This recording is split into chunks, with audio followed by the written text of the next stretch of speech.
Okay, what we're going to show you here is a hookup of a 2-inch line going to a hard 275-gallon tote.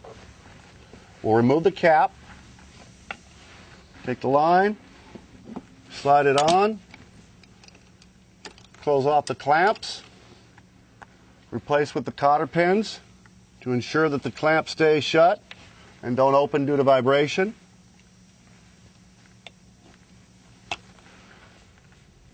Make sure it's secured and tight.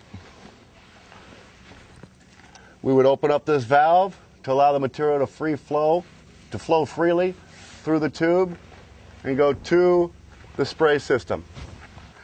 After we set up the 2-inch line to the cam lock, we open up the valve, make sure everything is secured and tight.